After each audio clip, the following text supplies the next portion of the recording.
नमस्कार, बहुत बहुत स्वागत है आपका। आप देख रहे हैं कल की तैयारी। मैं हूं आपके साथ प्रशांत पांडे। एक ऐसा शो जहां पर आज के बाजार का पूरा ब्यौरा हम आपके सामने रखते हैं और इस आधार पर कल के बाजार की आपकी एडवांस में तैयारी कराते हैं। और इस शो के अलावा इस वक्त एक अहम इवेंट की ओर चलते हैं। आपको पता ही है SBIMF ने सबसे सस्ते SIP की शुरुआत की है। वहां पर सेबी चेयरपर्सन माधवीपुरी बुच बोल रही हैं, सुनते हैं। All right, and finally it's time to launch the Jan Nivesh SIP. So may I please request Ms. Madhvi Puri Butch, Mr. C.S. Sethi, Mr. Ashwini Kumar Tiwari, Mr. Nand Kishore and all our fintech partners, Mr. Harsh Jain, co-founder and COO of Grow, Mr. Vijay Shekhar Sharma, CEO of Paytm, Mr. Varun Sridhar, CEO of Paytm Services, Mr. Venu Madhav, COO of Zerodha, and Mr. Nitin Chuk, DMD Digital at SBI, to please join us for the launch.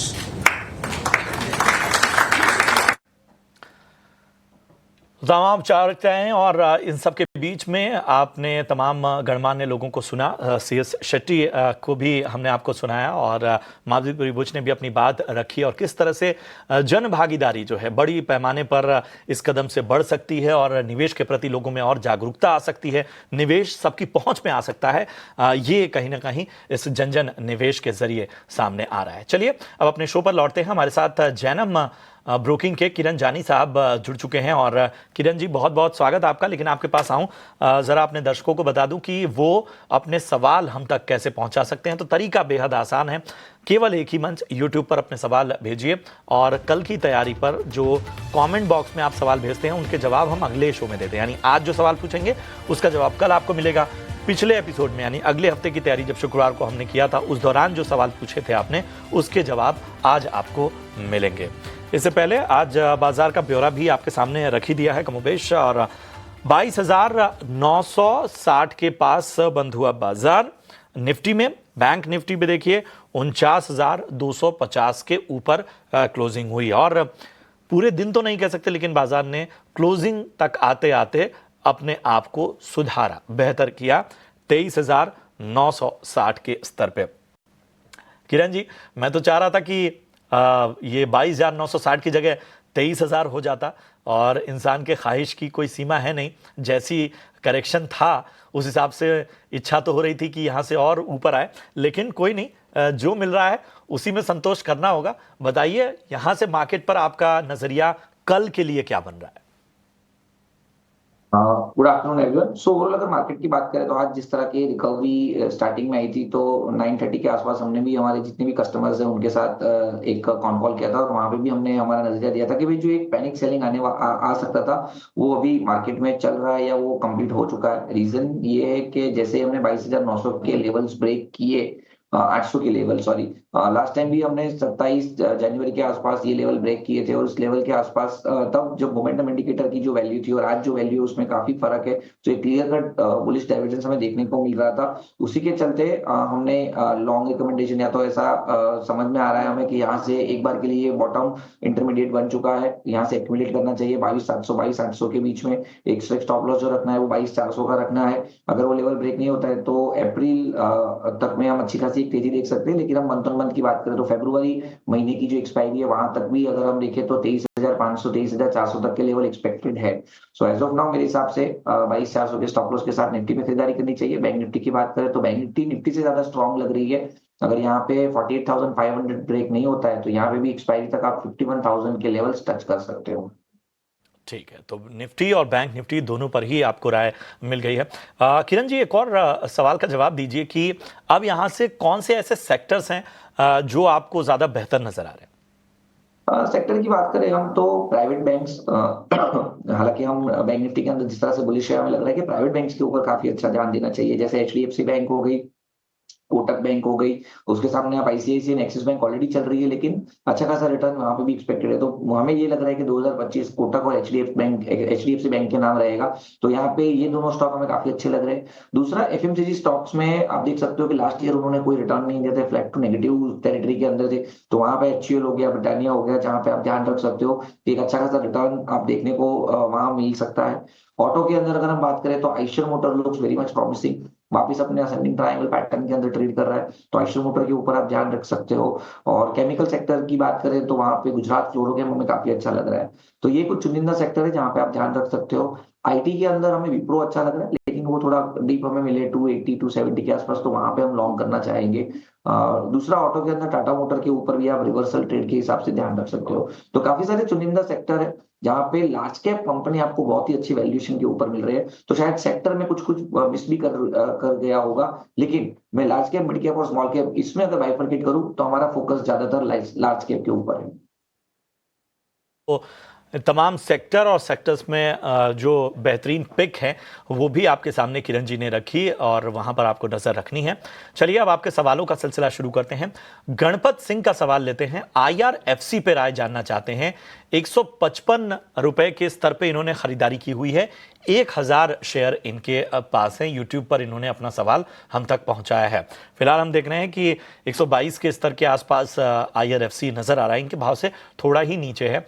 बताएं किरण, 155 की खरीदारी के हिसाब से IRFC कैसा लग रहा है आपको? सो आईआरएफसी या तो रेलवे के काउंटर या तो डिफेंस के काउंटर में हमारी सलाह दूर रहने की रहेगी। अगर इन्होंने ऑलरेडी लिया हुआ है तो एक स्ट्रिक्ट स्टॉप लॉस आज जो लो आज का पैनिक लो बना है 120 के आसपास, वो लो आप होल्ड पकड़ के स्टॉक को होल्ड रख सकते हैं। या तो फिर आप नीचे में आगे के टाइम में देखोगे तो लास्ट मार्च में भी ऐसा ही कुछ लो बना था, पैनिक लो बना था समवेयर अराउंड 116 116 के आसपास का। तो यही स्टॉप लॉस के साथ आप बने रहिए। ओवरऑल फॉलिंग चैनल के अंदर ट्रेड कर रहा है। जब तक स्टॉक 130 135 का लेवल क्रॉस नहीं करेगा तब तक कोई बड़ा उछाल आया ऐसा हमें लग नहीं रहा है। सो ओवरऑल हमारा व्यू रहेगा 116 के स्टॉप लॉस से आप बने रहिए और हो सके तो प्रॉफिट बुक करके दूसरे एक सेक्टर के अंदर शिफ्ट हो जाएगी।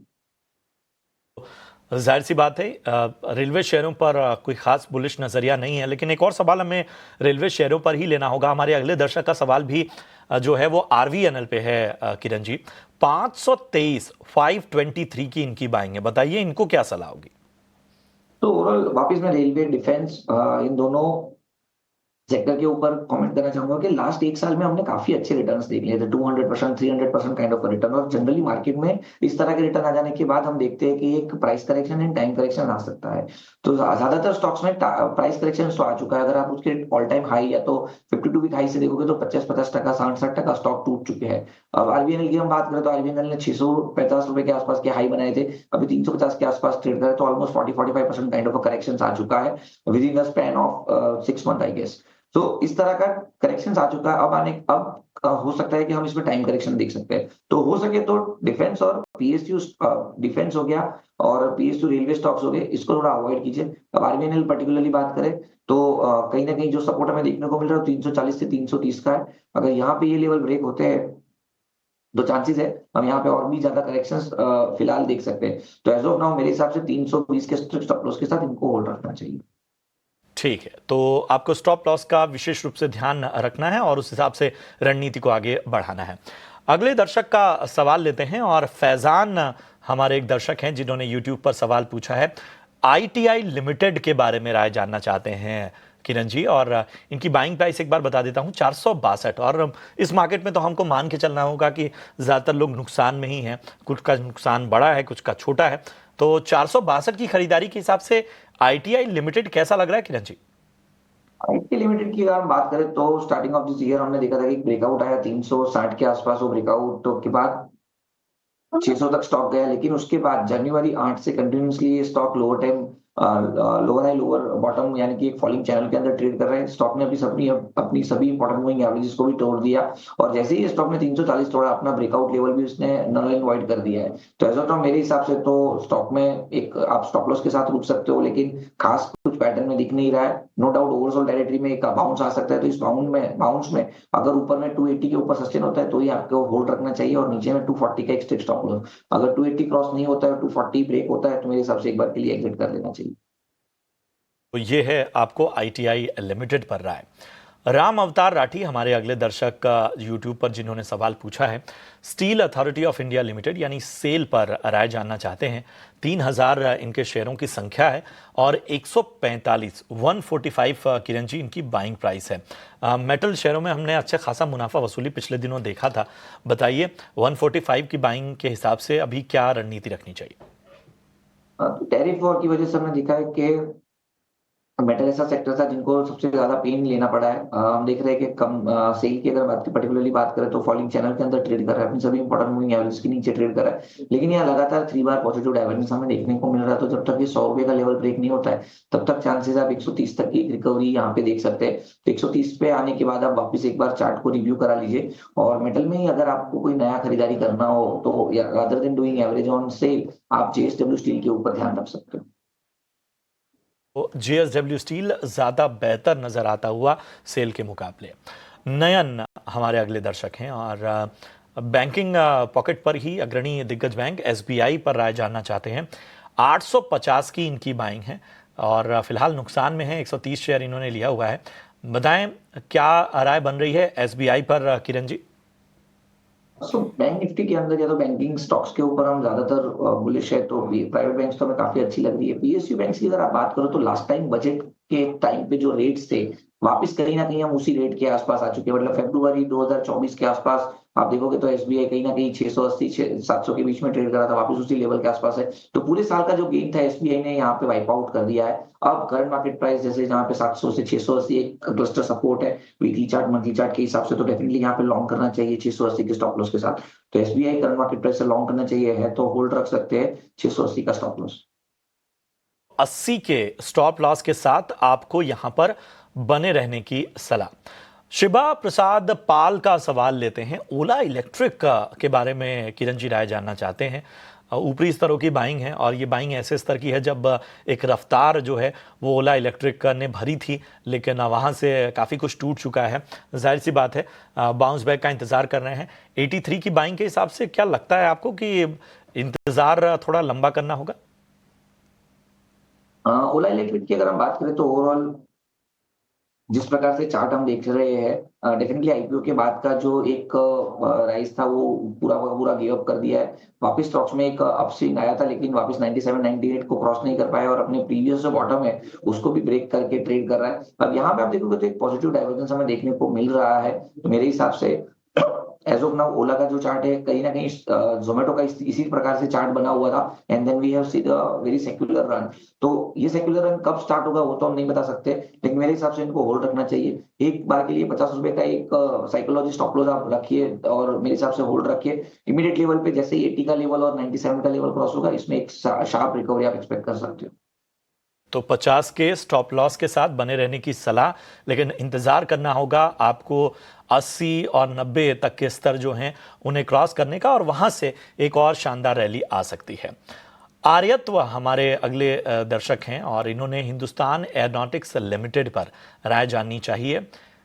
4500 रुपए की इनकी बाइंग है। किरण जी बताइए क्या करना चाहिए एचएएल में? सो वापिस मैं रिपीट करूंगा, लेकिन जैसे ही हमने स्टार्टिंग में भी बताया कि डिफेंस के सेक्टर से मेरे हिसाब से दूर रहना चाहिए। जिस तरह से रेलवे के काउंटर है उसी तरह से डिफेंस के काउंटर में भी एक अच्छी खासी रैली आ चुकी है। एचएएल करंट मार्केट प्राइस से अगर हम बात करें तो 3300 का एक स्टॉप लॉस रख के आप होल्ड रखिए। अगर वो लेवल ब्रेक होता है तो यहाँ पे और भी गिरावट आ सकती है। कोई भी ऊपर में उछाल मिले तो मेरे हिसाब से एक बार के लिए प्रॉफिट बुक कर देना चाहिए। उछाल आने वाले वक्त में नजर आए वहां से आपको प्रॉफिट बुकिंग की सलाह मिलती हुई। चलिए, इतने ही सवालों को आज की चर्चा में हम शामिल कर पाएंगे और अब हमें आगे बढ़ना होगा अपने खास सेगमेंट वीआईपी शेयर की ओर।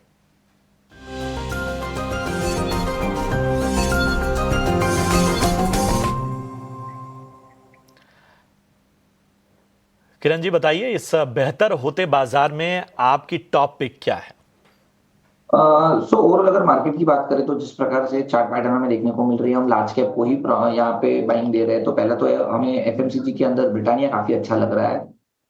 अगर ब्रिटानिया का आप चार्ट देखोगे तो जिस तरह से डेली प्राइस चार्ट हमें देखने को मिल रहा है, राउंडिंग बॉटम पैटर्न ब्रेकआउट देने के बाद स्टॉक वापस अपने ब्रेकआउट लेवल को रीटेस्ट कर रहा है। स्टॉक में 50 दिन 20 दिन की मूविंग एवरेज का सपोर्ट है।